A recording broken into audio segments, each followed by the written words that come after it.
Channel asibu miyang tabiraba punappu ugraba chukna ahamamata taramna okchari. Ngasigi video asi lupa lising taragi makhada laiba khwaidagi faba smartphone taruk khangatpa video ni. Haiba video asi mayam puna miyang taminasi.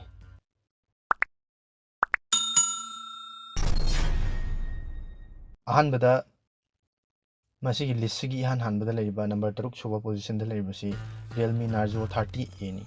Haiba phone asi MediaTek Helio G85 processor aduga battery na 6000 mAh battery aduga type C port 18 watt ki fast charging amasung atopa features kaya amka loinana haiba phone asi lupa lising taragi makhada dumba ba phaba taibe aba phone amani.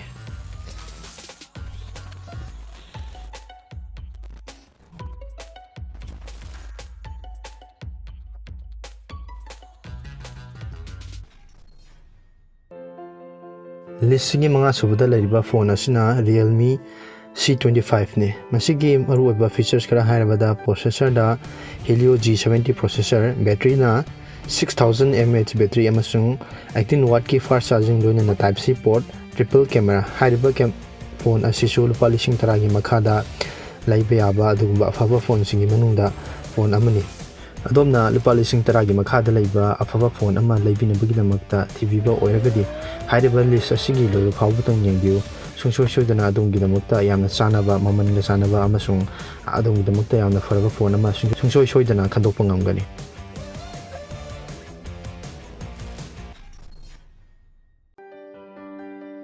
Listigi mari suba position da lairibasi Redmi 9 Prime ni. Hairiba phone asida maruiba features kara da processor da Helio G80 processor hairiba processor asi gaming processor ni adongi game sing ilai na adum sanaba yagani.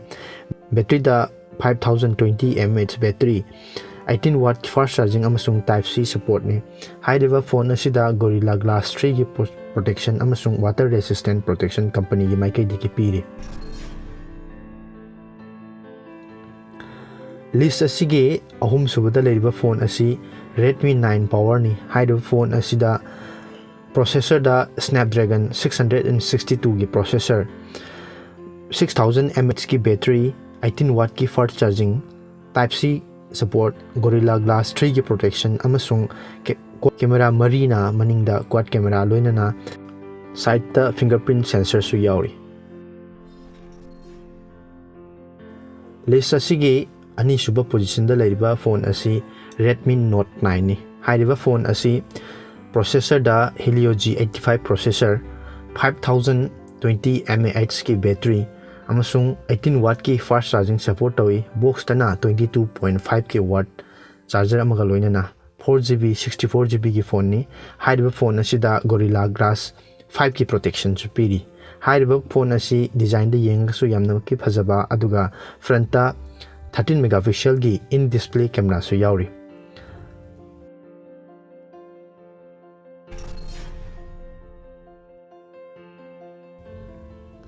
List asigi iroi loibada ahanba position da lairiba phone asi Samsung Galaxy F12 ni. Hairiba phone asida Exynos ki 8nm processor, 90Hz ki screen refresh rate, 4 camera mari, 6000 mAh ki battery, 15 watt ki fast charging amasung loina na Samsung gi brand value si yamna pamnaba amasung Samsung gi One UI asi yamna faba dugumba UI makhal amani. Maramaduna hairiba list asida makokta thamjabani.